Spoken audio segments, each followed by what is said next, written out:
الحمد للہ رب العالمین والصلاة والسلام علی سید الانبیاء والمرسلین اما بعد فاعوذ باللہ من الشیطان الرجیم بسم اللہ الرحمن الرحیم۔ معزز سامعین و ناظرین، آج کی نشست میں ہم سورۃ الفاتحہ کا تعارف ذکر کریں گے۔ تو سب سے پہلے سورۃ الفاتحہ کے اسماء ہیں۔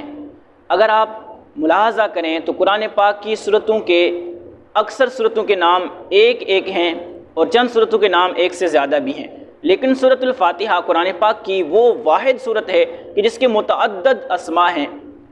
کئی نام احادیث مبارکہ میں ذکر کیے گئے ہیں، ان میں سے فاتحۃ الکتاب، ام الکتاب، ام القرآن، السبع المثانی، شفا، شافیہ، کافیہ، سورۃ الصلاح، سورۃ الحمد، یہ سب کے سب نام احادیث طیبہ کے اندر سورۃ الفاتحہ کے موجود ہیں۔ ایک بات یاد رکھ لیں کہ کثرت اسماء یہ کثرت فضیلت پر دلالت کرتے ہیں۔ کسی شخص کے یا کسی چیز کے ایک سے زیادہ نام ہونا یہ اس کی فضیلت، اس کے شرف، اس کے جو اندر صفات پائی جاتی ہیں اس کے زیادہ ہونے پر دلالت کرتے ہیں۔ تو سورۃ الفاتحہ کے جو نام زیادہ ہیں، متعدد اسماء ہیں، اس کی بھی وجہ یہ ہے کہ سورۃ الفاتحہ کی بہت زیادہ فضیلت ہے۔ حضرت ابو سعید بن معلہ رضی اللہ تعالیٰ عنہ ایک مرتبہ نماز پڑھ رہے تھے تو نبی اکرم صلی اللہ علیہ وآلہ وسلم نے ان کو بلایا اور وہ اس وقت حاضر نہ ہو سکے، نماز پڑھ کر بارگاہ رسالت مآب صلی اللہ علیہ وسلم میں حاضر ہوئے۔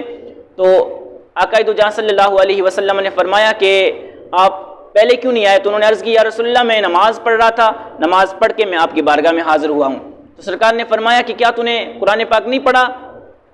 یا ایھا الذین آمنوا استجیبوا للہ وللرسول اذا دعاکم لما یحییکم، کہ جب تمہیں اللہ اور اس کا رسول بلائے تو پہلے اس کے پکار پر جاؤ، اس کے بلانے پر جاؤ۔ اور پھر سرکار نے فرمایا کہ میں آپ کو ایک عظیم صورت کی خوشخبری دوں گا۔ جب مسجد سے باہر نکلنے لگے تو حضرت ابو سعید بن معلہ نے عرض کی یا رسول اللہ وہ کون سی عظیم صورت ہے جس کی آپ مجھے خوشخبری دیں گے؟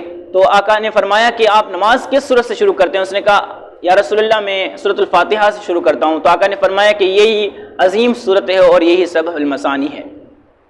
اور حضرت ابو سعید خدری رضی اللہ تعالیٰ عنہ فرماتے ہیں کہ ایک مرتبہ ہم قافلے کی صورت میں کہیں جا رہے تھے، ایک جگہ ہم نے پڑاؤ کیا، ہم رکے اور ساتھ میں ایک قبیلہ تھا، وہاں سے ایک بچی آئی، اس نے کہا کہ تم میں سے کوئی شخص ہے جو ہماری مدد کرے، ہمارے گھروں میں مرد نہیں ہے اور ہمارا جو سردار ہے اس کو بچھو نے کاٹ لیا ہے۔ تو ہم میں سے ایک شخص نے جا کر وہاں دم کیا اور وہ جس کو بچھو نے کاٹا، جو تکلیف میں تڑپ رہا تھا، وہ ٹھیک ہو گیا۔ اور اس سردار نے 30 بکریاں دی اور پھر وہ بکریاں لے کر آیا تو ہمارے آپس میں اختلاف ہو گیا کہ آیا ان بکریوں کو لیا جا سکتا ہے یا نہیں۔ پھر ہم نے بارگاہ رسالت امام صلی اللہ علیہ وسلم میں عرض کی یا رسول اللہ کیا ان بکریوں کو ہم لے سکتے ہیں؟ سرکار نے فرمایا نہ صرف تم لے سکتے ہو بلکہ اس میں سے میرا بھی حصہ نکالو۔ پھر سرکار نے فرمایا کہ تمہیں معلوم نہیں کہ سورۃ الفاتحہ میں شفا ہے؟ تو سورۃ الفاتحہ کی یہ فضائل ہیں اور اس کے علاوہ بھی متعدد فضائل ہیں۔ اور سورۃ الفاتحہ کے نزول میں اختلاف ہے، بعض نے کہا کہ سورۃ الفاتحہ مکی ہے، بعض نے کہا مدنی ہے۔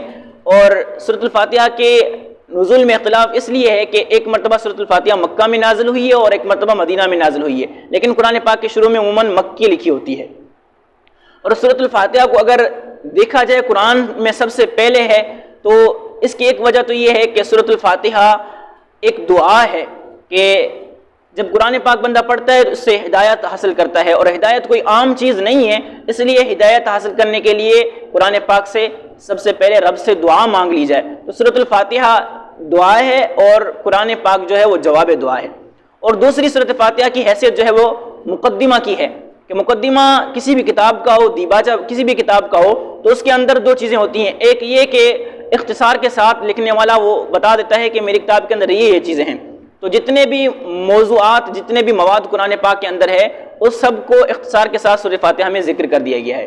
اور دوسرا یہ کہ مقدمہ لکھنے والا یہ بتاتا ہے کہ میری کتاب کو اس طرح اگر پڑھا جائے تو وہ آسانی سے سمجھ آ سکتی ہے، اس سے مستفیض ہوا جا سکتا ہے۔ اور اللہ تعالیٰ نے سورۃ الفاتحہ میں بھی اس طرح کا طریقہ اپنایا ہے کہ سورۃ الفاتحہ میں اللہ تعالیٰ نے فرمایا کہ قرآن پاک جو ہے وہ کتاب ہدایت ہے، اس سے ہدایت حاصل کی جا سکتی ہے، اور ہدایت کوئی عام چیز نہیں ہے، یہ ہر بندے کے بس کی بات نہیں کہ ڈائریکٹ قرآن پڑھے اور ہدایت حاصل کر لے۔ اس لیے ہدایت حاصل کرنے کے لیے پہلے رب سے دعا مانگی جائے، اور دعا مانگنے کا طریقہ یہ ہے کہ ڈائریکٹ ہاتھ اٹھا کر مانگ نہ لیا جائے، بلکہ اس سے پہلے اس مانگنے والے کی، جس سے مانگا جا رہا ہے، اس کی تعریف کی جائے، اس کی ثنا کی جائے، اس کی توصیف کی جائے، اس کے بعد اس سے مانگا جائے۔